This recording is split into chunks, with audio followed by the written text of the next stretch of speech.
Bonjour et bienvenue à cette projection de Loin du Paradis de Todd Haynes.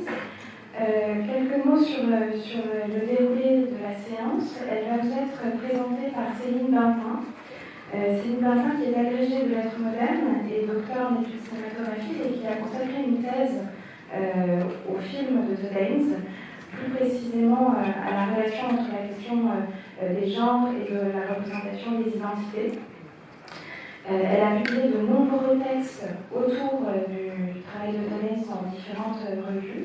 Donc Céline va vous dire quelques mots du film en amorce de la projection. Et à l'issue de la séance, on la retrouve avec Todd Haynes, avec une partie de l'équipe qui a travaillé avec lui sur ce film, Ed Blackman, son directeur de la photographie, qui est ici avec nous et que je salue et remercie pour son accompagnement depuis le début de la projection.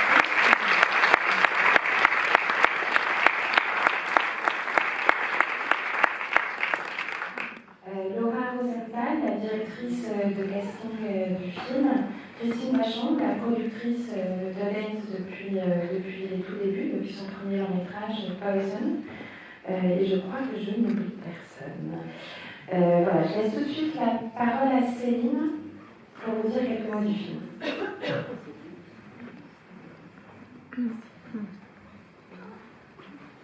Merci Judith. Bonjour à tous. Bonjour Ed. C'est un immense honneur pour moi de présenter aujourd'hui Loin du Paradis dans le cadre de cette rétrospective et en présence d'Ed Blackman, son directeur de la photographie, dont le film que vous allez voir constitue d'ailleurs la première collaboration avec Todd Haynes.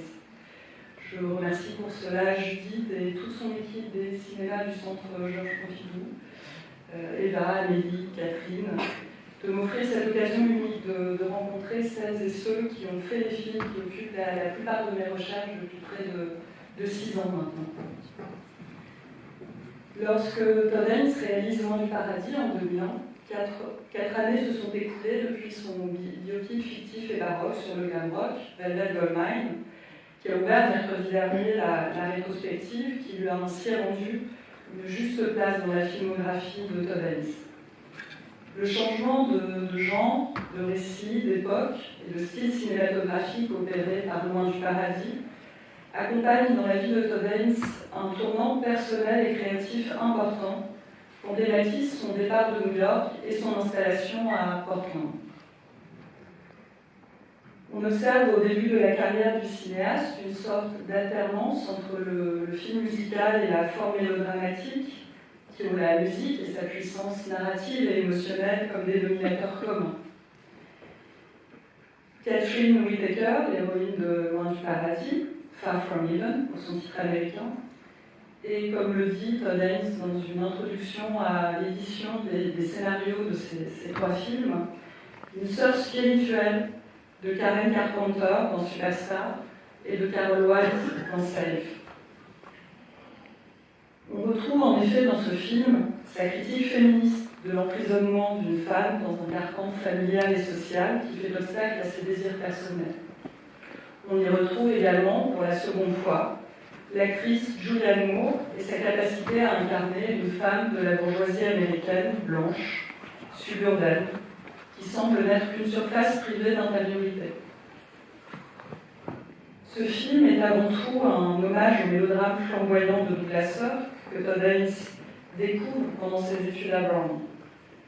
Il reprend et condense les motifs narratifs de 3 de ses films, Tout ce que le ciel permet, All That Heaven Allows, Mirage de la vie, Imitation of Life, et Écrit sur du vent, Return on the Wind.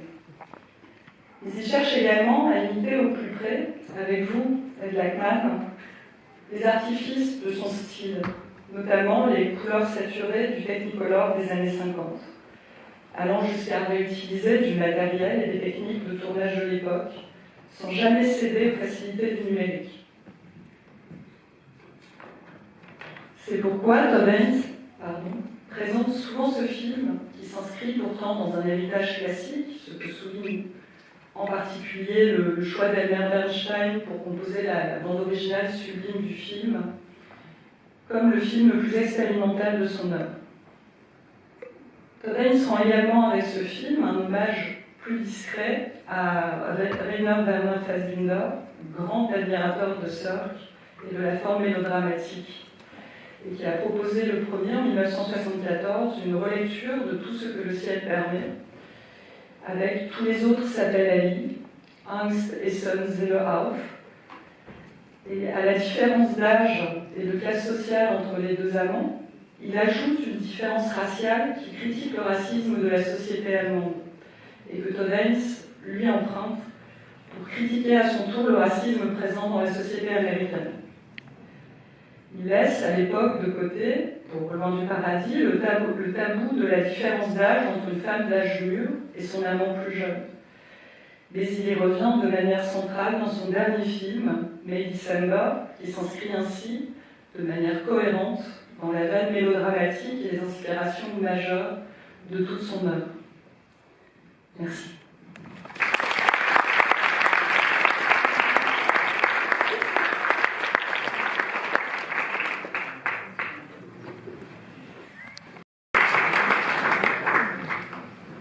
Todd, Laura, Christine, Ed, merci beaucoup d'être avec nous ce soir pour cette discussion.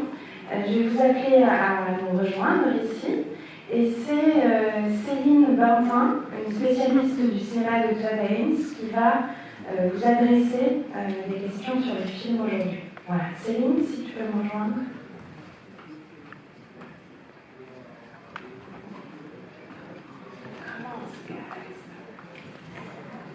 Please, Todd, Christine, Laura.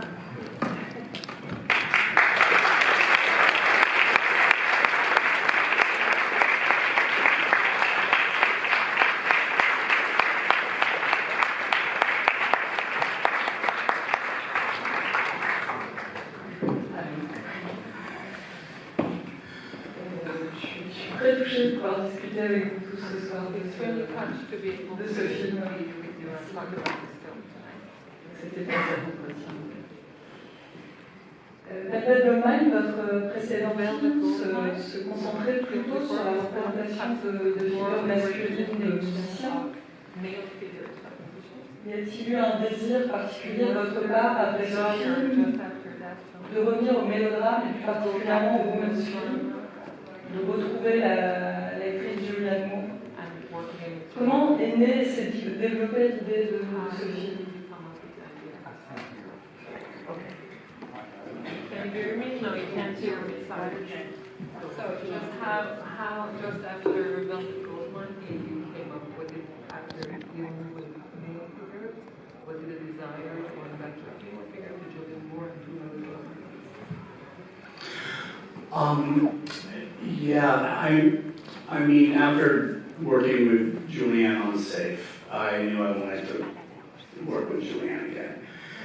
And the meaning and importance of Cirque's films to me, I knew was an inevitable location I would want to return to. And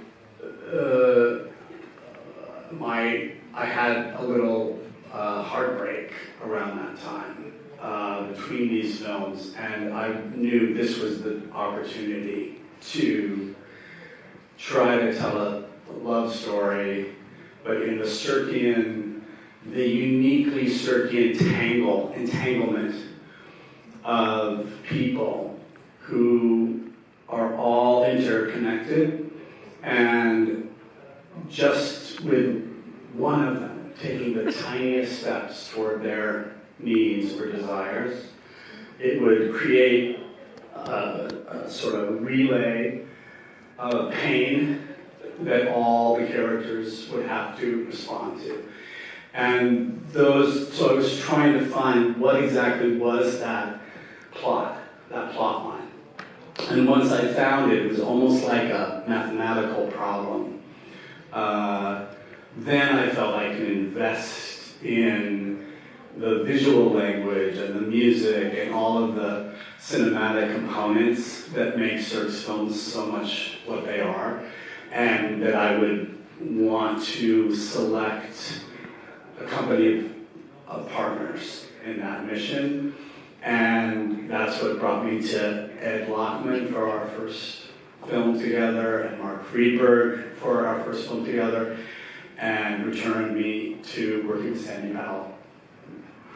En fait, après Safe, j'étais sûre que je retravaillerais avec Julianne Moore. Ça, c'était un désir très net chez moi. Et je savais aussi, par ailleurs, que je voudrais faire un film dans une perspective, une démarche propre au cinéma de Douglas Sirk. Il se trouve qu'après, entre ces deux films, après Love of Goldmine, j'ai vécu un chagrin d'amour personnel et que je me suis dit que c'était le moment sans doute de travailler sur une histoire d'amour, mais précisément dans cet enchevêtrement très circulaire d'un réseau de relations humaines qui font que quand un seul de ces êtres fait un pas vers ses désirs, vers ses aspirations, ça suffit pour déclencher chez l'entièreté de ce réseau une série de souffrances liées, entremêlées. Et donc je savais que je le ferais dans la façon dont Sirk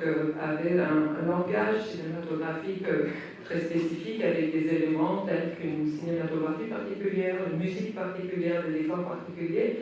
Et donc il fallait que je trouve les bons partenaires pour m'accompagner dans cette entreprise. Et c'est là que je me suis tournée pour la première fois vers Ed Lachman pour l'image, mais aussi vers mon chef décorateur. Pour la première fois avec Marc, c'est la première fois qu'on a travaillé ensemble, et de se retourner à ma collaboratrice Sandy Powell pour ce qui était des costumes. Bonjour Christine. Alors, Christine? Le film semble avoir réclamé des sommes importantes pour la conception des décors, des costumes, également pour le tournage, qui a sûrement nécessité un matériel spécifique. Le financement de ce film a-t-il été quelque chose de complexe? The film looks like it required a great budget for the set, for the arts work, and also in terms of photography. How did you put up the budget for this film, and was it a struggle? As is typical, the ambition for the film far outweighed the amount of money we were able to get. But I also think, in some ways, it was such an the ambition was so extraordinary, and it was the first time Todd and Ed were working together, as Todd said, and kind of delving into that relationship and Ed's ability to kind of figure out with Todd how to come up with those images in ways that felt really original. It helped us with our limitations. Mark Friedberg also, first time he was working with Todd, Todd had such a sense of how big his frame would be that it enabled us to make the most of what we had. It doesn't seem like a very exciting answer, but I think it's an honest one. Comme souvent, nos ambitions artistiques dépassaient largement nos capacités financières, et il a fallu composer avec ça, mais en l'occurrence, ça a été vraiment une gageure extrêmement intéressante pour nous, puisque, comme l'a dit Todd, c'était sa première collaboration avec Ed Lachman, et ne serait-ce qu'observer la façon dont, à eux deux, ils inventaient les nécessités en termes de langage visuel pour ce film-là, et ce qu'ils voulaient donner à voir, ça nous a permis aussi, nous, de jouer avec nos possibilités, y compris nos contraintes budgétaires, et aussi avec Mark, son chef décorateur aussi, puisqu'il savait exactement quel était le cadre qu'il voulait, quelle était les dimensions des décors qu'il voulait. Ben, il a fallu qu'on fasse avec ce qu'on avait. C'était tout l'enjeu. Je ne sais pas si c'est là très, très glamour comme réponse, mais c'est la réalité de ce qu'on a vécu. Dans le mélodrame, dans les mélodrames de Douglas Sirk, ce sont les éléments extérieurs comme les lumières, les décors, les costumes, la musique qui se chargent en général d'exprimer l'intériorité des personnages. Et vous semblez avoir très minutieusement choisi et disposé tous ces éléments dans votre mise en scène et dans ce but précis. À quel moment de la conception du film vous en décidez? Est-ce à celui de l'écriture ou pendant la préparation du tournage? Et ce travail est-il un travail solitaire ou collectif? So typically in Cirque's movies, what reflects the inner world of the characters are exterior elements like the light, the locations, the costumes, the music, and this is something that seems to be also at the heart of your approach here. So I wonder at what stage you made this decision. Was it beforehand during the writing, or was it through the preparation that these decisions were made? And are these decisions that you make on your own, or is it already collaborative? It certainly started as a kind of study of, particularly the application. It was like really I wanted to examine the films of Douglas Sirk, but also the film The Reckless Moment by Max Ophuls. And so all that Heaven Allows of Sirk's and The Reckless Moment became this sort of source material that was the most, that I focused on the most closely for the film. And so it's impossible to not be inspired by how the visual and cinematic languages are conducted in those films, and particularly in Sirk's films with the use of color, Russell Metty's cinematography, and the music.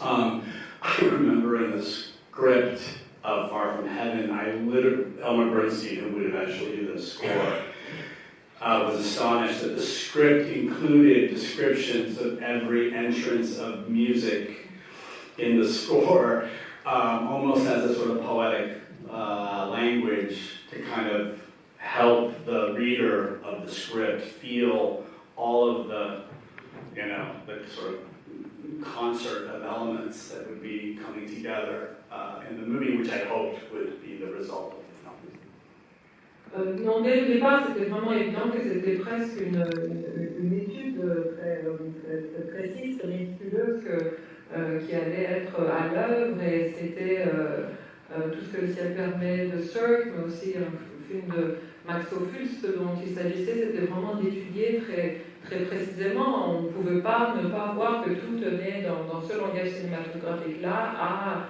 à des éléments extérieurs, au décor, à la cinématographie du chef opérateur de Sirk. Donc il s'agissait vraiment de reconstituer avec ces éléments-là l'écriture du scénario lui-même. Et je me souviens, Bernstein, qui finalement a composé la musique. Le travail qu'on a fait, c'est qu'à mesure que j'écrivais dans le scénario, entremêlé aux descriptions et aux dialogues, il y avait les entrées musicales pour que d'emblée, dès cette phase, dès cette première approche, il y ait déjà cette multiplicité de langages qui existe dans le corps du scénario. I just want to add one thing to that, which is it was a delicious process of preparation that then I would enlist these extraordinary people in the process of realizing with me. And so specific ideas in the script or angles that were high and low angles that I wanted to feature that came out of the language of Sirk meant that that's how we would construct the set with Mark Friedberg. So we literally made three-dimensional the demands or the ideas that were in the script, and Ed and Sandy and I spent countless hours just discussing color and how to apply the languages of color from scene by scene by scene. And then later this would be true with how I worked with Elmer in the music. And it all started with finding the actors that would surround Julianne, who would be able to handle this kind of artificial language and trust it and not try to fight it or naturalize it, but to really embrace something artificial and gorgeous about that language. Et je dois dire tout simplement que cette phase préparatoire a été un délice absolu, notamment dans la façon dont nous avons travaillé main dans la main avec mes collaborateurs, puisque chaque chose était déjà décidée, écrite en fonction de la façon dont on allait filmer. Est-ce que c'était en plongée, est-ce que c'était en contre-plongée, à la façon dont chaque plan se composait. On savait en conséquence qu'est-ce qu'on allait construire comme décor, de quoi on aurait besoin comme costume, et donc on a eu d'interminables heures réunion tous les quatre avec elle, avec Marc et avec Sandy pour travailler uniquement la couleur de chaque plan. Toute cette composition chromatique a fait l'objet d'un travail préparatoire extrêmement minutieux. Et une fois qu'on avait cette matière visuelle-là, il fallait trouver des acteurs qui allaient autour de Julian pouvoir vraiment s'approprier ce jeu et cette démarche artificielle, que ce ne soit pas quelque chose contre quoi ils allaient se battre ou qu'ils allaient tenter de naturaliser, mais qui tirerait le meilleur profit de cette dimension artificielle du jeu et du texte pour donner tout son sens à la démarche de ce film. Alors justement, Laura, bonjour, sur la question des acteurs. Si la figure de Julianne Moore a été présente dès l'écriture du film, il me semble, comment le choix de Dennis Quaid pour incarner Frank, celui de Dennis Haysbert pour le rôle de Raymond et de Patricia Clarkson pour Eleanor se sont-ils imposés? So besides the cast, Julian, I think, was already in your preconception of the project, but then how did you come up with the choice of Dennis Quaid, of Dennis Raymond, and Patricia Clarkson for the three other characters? I think it's a question for you, or me. Okay. We were in New York, and that is a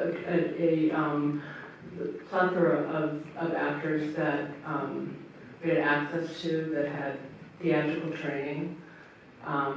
With Dennis Quaid, it was, what did we do? It was, we offered it to him, and it was really against type in the way that he played it, and there was a masculinity to him that brought real power to and excitement and surprise to the role. And Dennis Haysbert was also just not that famous, but he was absolutely perfect for the role, even though we went through many other people in auditioning, and that kind of went down from there. We just had a process. En fait, on était à New York, donc avec une sorte d'embarras du choix d'acteurs qui très, très formés, très compétents, notamment formés au théâtre. Et le choix de Dennis Quaid a été un choix qui s'est presque imposé à nous comme contre-emploi. En fait, il dégageait une masculinité, quelque chose qui apportait énormément de force et quelque chose de très inattendu pour son personnage et pour ce qui est de Dennis Haysbert aussi. Là, ça a été au fil des auditions. À l'époque, il n'était pas encore très connu comme acteur, et donc c'est au fil de notre recherche que s'est imposé son choix. Ed. Un moment. One more thing is Viola Davis is a well-known actress now. She plays the maid in this movie, and I don't think she has any lines. She's kind of remarkable. She doesn't, but not that. I mean, she's really the observer. I mean, she is our eyes to what is happening, what's going on. So that was a pretty remarkable piece of casting. Of course, Viola Davis, qui joue le rôle de la bonne, a un rôle extraordinaire dans ce film, puisqu'elle est en quelque sorte, c'est l'observatrice, donc en quelque sorte elle est vraiment notre regard, nos yeux, qui assistent à tout ce qui se déroule dans cette film. Ed, vous tentez de retrouver les lumières et la palette de couleurs du Technicolor des films de Sirk, notamment ces rouges et ces oranges flamboyants d'automne qui riment avec les cheveux roux et les robes de Cathy. Avez-vous eu d'autres inspirations pour cette image que celle de Sirk? Et comment avez-vous réussi à obtenir un tel rendu? Est-ce que tout s'est fait au tournage? Y a-t-il eu de la post-production? J'aurais aussi une petite question sur les raisons du choix ou du non-choix de ne pas tourner en studio mais en décor naturel. Est-ce que ça a été un choix esthétique ou un choix économique? So here for the colors we can see very an obvious vague inspiration of the Technicolor of Sirk's films with this red and this flamboyance of the orange colors of the autumn leaves that match the hair and the costumes of Julianne Moore. So did you have other inspirations at that one? And how did you create them? Was it all during the shoot, or was there also some work in post-production to get this quality of color? And one other question would be the choice of shooting in location rather than in studio. Was it an aesthetical choice or kind of? Well, it's always about the research I do with Todd. And the first thing was Cirque shot his films in 18 days on a backlot at Universal Studios. So we were in New Jersey. So my first problem was, how do I make a location look like a studio? So the windows, generally like when you shoot on a natural location, let's say like the diner, which was a real diner, generally the windows will burn out. So I did everything possible with, it's called ND gels, to make it look like it was the same exposure, so it looked artificial. So the problem for me was, how do I create the look of real locations to look artificial or look matter? Then another aspect that, people talk about the color, but it's the way the camera operates. What I realized with Todd was that they would do moving masters, and then they would just punch in on a close-up. And a lot of times it was off the eye line, which again does something for the viewer in the way they observe these people. So again, that was a subtlety where we could have moved the camera in 8 different ways, but we didn't. We were true to the way they used their camera. And then the way they use color with Russell Meddy, the cinematographer, Todd and I both, came out of art school and he studied semiology. And so we use color more like the way Goethe talked about it, Joseph Albers, that rather than just decorative. And so that was another aspect of the colors we picked. Like there's subtleties of, let's say, the night. The night starts like a purple periwinkle, and as the relationship breaks up, it becomes more green and acidy. Another way we work with is when she goes to the bar with Raymond. He's seen always around primary colors, real orange, greens, things of nature. But then the gay bar would be considered an aberration, so we decided to do secondary colors, magenta, yellow, greens. So those are all like ways that psychologically the audience doesn't have to understand that, but they can feel that. And just to be clear, half the film was a set. The house was a set. It was a half location and half studio.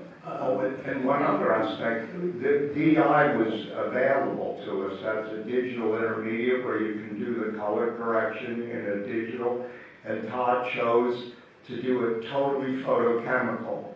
All the opticals in the film, which were really difficult to do because nobody does them anymore that way, were done photochemically. So all those things build a certain psychology or emotion to the images that translate in the story. And we had rear projection scenes in cars, and we literally got rear projection footage from Written on the Wind, Douglas Sirk's film, and used that as the projection element behind Dennis Quaid and Julianne Moore in the car. Donc, la vraie difficulté au départ, c'est qu'il faut savoir que Sirk tournait en 18 jours en studio et nous, on allait tourner dans des décors réels. Donc, pour moi, l'enjeu principal était de faire paraître les scènes tournées en décors réels comme des scènes tournées en studio. Typiquement, quand ils vont dans ce diner, dans ce restaurant, on était dans un vrai diner, donc les fenêtres sont en contre-jour et moi, il fallait que je me débrouille pour que ça donne cet aspect de lumière artificielle. artificielle et de ne rien avoir, donc redonner autant que possible une apparence de film tourné en studio et ne rien avoir de naturaliste ou de réaliste, y compris dans les lumières. Et dans le travail de la caméra aussi, à l'époque, ils avaient, la façon dont ils utilisaient la caméra, c'est qu'ils avaient les chariots et après, soudain un gros plan. Et nous, même si on avait la possibilité d'avoir 8 façons de déplacer la caméra, on ne le faisait pas pour rester dans cette même démarche, même si elle était abrupte. Nous, on conservait ces mêmes déplacements de caméra que le permettaient les techniques de l'époque. Et pour ce qui est de la couleur, il faut vraiment voir que nous venons tous les deux d'écoles de beaux-arts, de perspectives de sémiotique, dans lesquelles les couleurs ne sont pas une affaire de décor, mais de décoration. Elles ne sont pas décoratives, mais une affaire de psychologie. Donc il s'agissait vraiment de faire des choix qui dénotent quelque chose de particulier dans l'image, même si le spectateur n'en est pas forcément conscient, mais il le ressent comme tel. Par exemple, la nuit, la tombée de la nuit commençait dans des couleurs pourpres pour aller vers des verts, et quand on va dans le bar gay, au départ, quand elle va au bar avec Raymond, on n'était que dans des couleurs primaires, alors que dans le bar gay, ça aurait été absurde de conserver les couleurs primaires. Donc là, on passait aux couleurs secondaires. Donc il y a vraiment la dimension psychologique du rapport chromatique qui prévalait sur des considérations purement esthétiques. Et donc pour ce qui est des conditions de tournage, on était vraiment moitié en décor réel et moitié, pour ainsi dire, en studio. And Ed, what did you last say? I can't remember. The rear projection. Oh, yeah, thank you. Et donc, en effet, on avait des rétroprojections dans la voiture, quand ils sont tous les deux dans la voiture, et là, on a utilisé les vraies rétroprojections de Cirque pour écrire avec le vent, et ce sont ces rétroprojections qu'on a utilisées pour les scènes qui sont dans la voiture. I just want to say,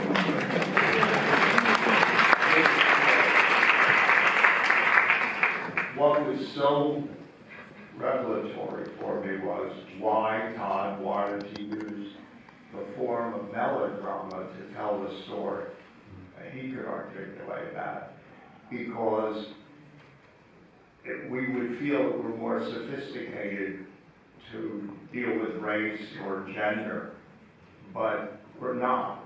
And this is a way to enter psychologically. It allows people maybe to be more open to it because they don't have to deal with it like, oh, this is a reality-based story, and I know I'm being manipulated. It's a question of, how can I say it, a conceit that how you use a form. And he can say why he used this form and why I think it works on an audience even in 2023.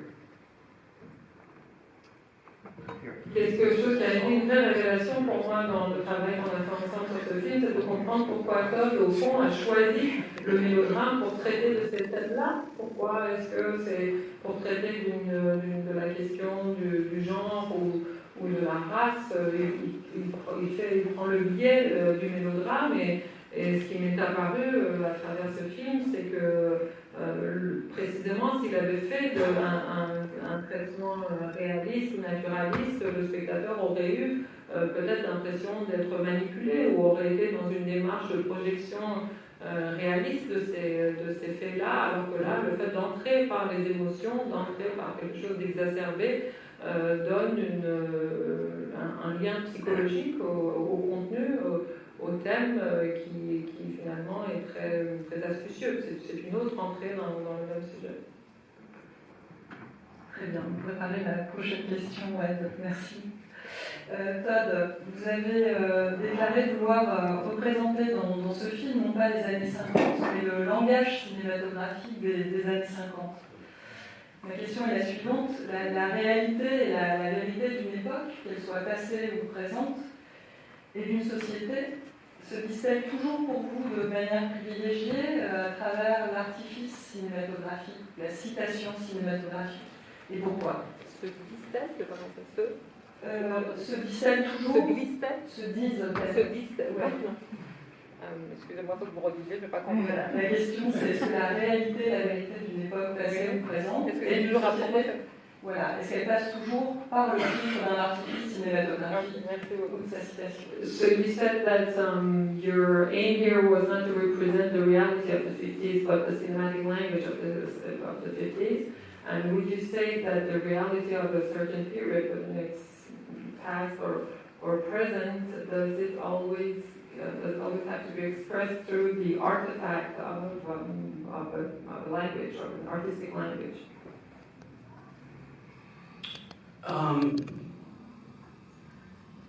I think, I find great potential in the artificial languages in cinema, in genre. And Fassbender said something about melodrama, which was that, and this is partly answering Ed and partly answering you, is the simpler the story, the more it connects to all of our lives. And that's what melodrama is. It's the story of love and family and marriage, and it's the most basic aspects of life. They're not escapists, they're actually digging deep into the hardest things that we all deal with. And there was somebody sent me this something I said about, I think must have been Far From Heaven, that almost as an answer to other questions that have come up throughout the retrospective about queer cinema, about and also about the Sirkian ending.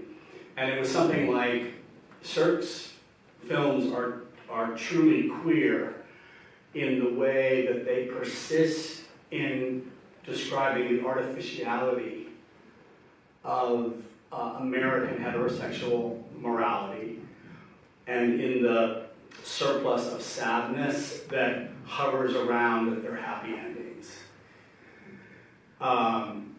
And that's this fascinating thing about Sirk's endings, is you usually leave them mistrusting how they resolve themselves. And that's exactly the point. But I cheated. Here I provided a truly sad ending. And, many of Sirk's movies have the false happy ending. Imitation of Life is like the one film that makes you cry with Sirk. And it has the sad ending.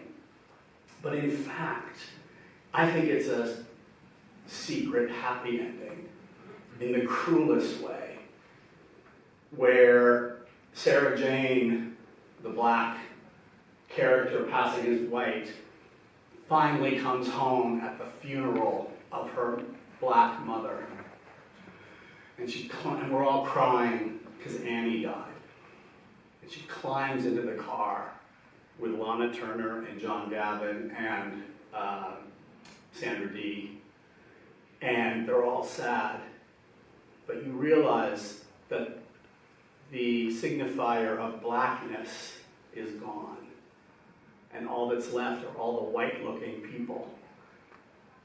And so the society gets off scot-free. The problem that the film opens up that it can't possibly solve is all of a sudden removed by Annie being dead. And that's where your heart breaks open and you go, wow, this is exposing things that can't possibly be resolved at the end of a movie. Je crois que j'ai une foi en la potentialité immense de ces langages artificiels du cinéma de genre en raison de ce qu'elles nous permettent. Quand Fassbinder parle du mélodrame, c'est précisément cet aspect-là du mélodrame, c'est le fait que c'est ce avec quoi nous sommes tous directement en prise et à quoi on ne peut pas échapper. C'est des histoires d'amour, de relations, de famille, de tout ce qui définit notre vie. Donc on a un lien inévitable et direct avec la matière du mélodrame. Et en quelque sorte, je pense que quelque chose qui répond à cet usage-là, c'est la façon dont les films de Sirk se terminent, ces fins qui sont... on a parlé beaucoup à travers cette rétrospective du cinéma queer et en quoi est-ce que j'estime que le cinéma de Sirk est par excellence queer, c'est dans la façon extrêmement détournée qu'il a d'écrire le système dans lequel sont pris, coincés les personnages, notamment avec ces résolutions finales qui sont toujours des fausses happy end. Il y a toujours une tristesse qui enveloppe ces fins heureuses, qui vous laisse en tant que spectateur avec une certaine distance suspecte avec ces fins, en vous disant que quelque chose ne va pas, que quelque chose reste ouvert, qu'il y a quelque chose qui ne peut pas être résolu. Et moi j'ai triché ici en assumant, en mettant sautant à deux pieds joints dans une vraie fin triste. Mais que fait Sirk dans le mirage de la vie? Comment est-ce qu'il faut lire cette fin quand Sarah Jane, en rentrant dans la voiture et quand ils sont tous en pleurs après le décès de sa mère, on se rend compte qu'en fait la question qui était impossible à résoudre, la question de la race, n'a pu être résolue qu'en faisant disparaître le seul signifiant noir qui semait le trouble. Et donc c'est une fin qui ne peut pas être interprétée comme ayant résolu l'enjeu à dessein. Christine, on peut dire que Loin du paradis est un film engagé sur des questions féministes, de racisme, d'homophobie, et que les choix de Todd Haynes sont esthétiques. Ces choix esthétiques sont toujours des choix politiques. Moi, j'ai envie de savoir dans quelle mesure, en tant que productrice, vous pensez avoir contribué à la dimension artistique et politique de Loin du paradis ou à d'autres films de Todd Haynes. Dans quelle mesure vous avez participé? Désolée, pas entendu. So here in this film, you can say that there is commitment in some things like homophobia, like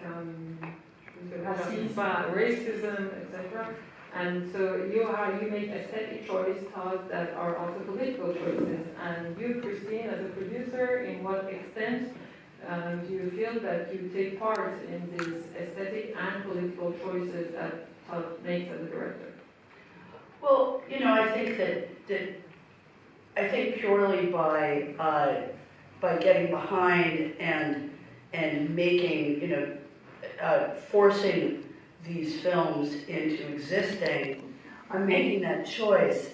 I find the distinction that is so often made between that there's a separate artistic force and a separate financial force is really, it doesn't make sense to me, because we have to make creative decisions that are financial, and Todd has to make financial decisions that are creative all day long, so they really mix together.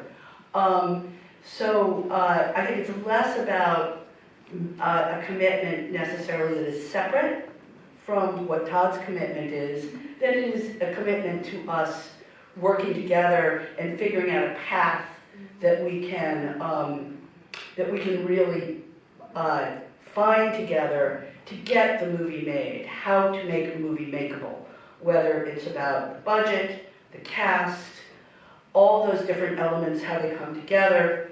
One last thing that we haven't said about this film that is somewhat relevant is we shot it 2 weeks after 9/11.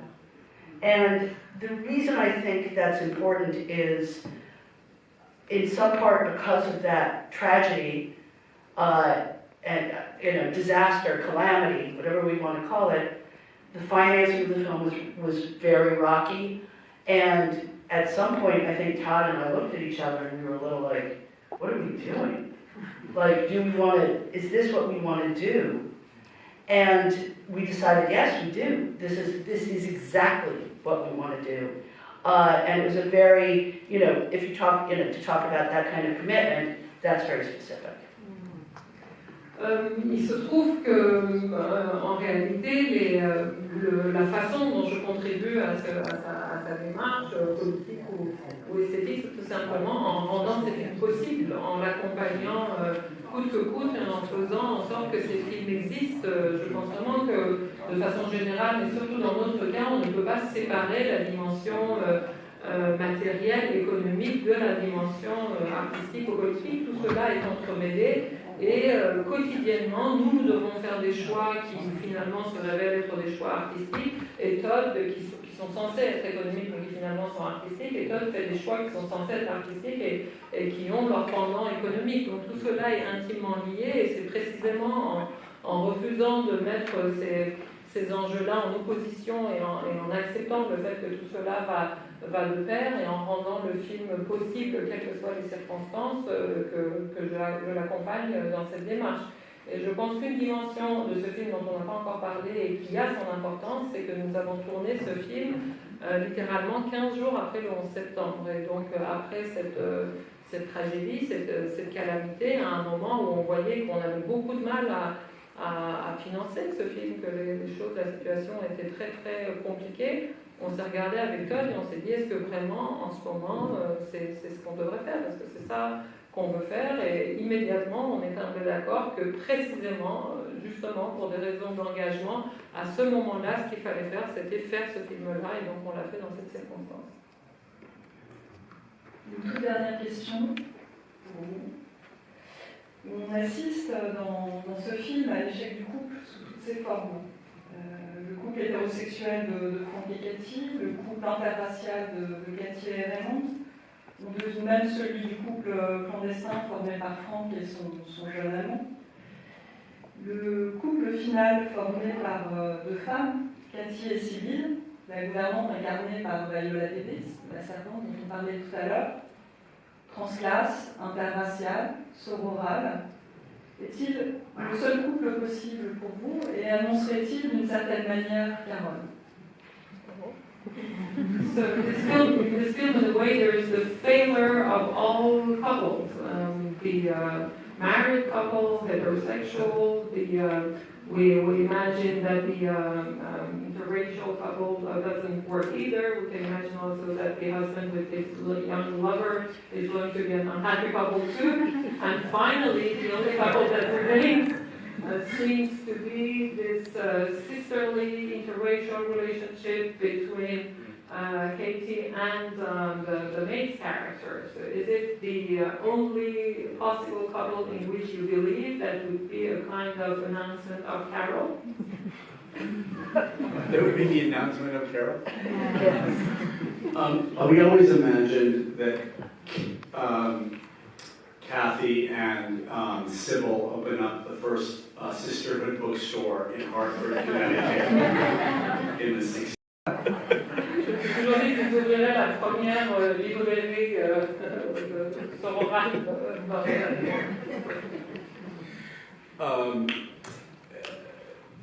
No, I think that, look, it puts the women, I always felt that the film was comparing different kinds of social conflicts and oppression.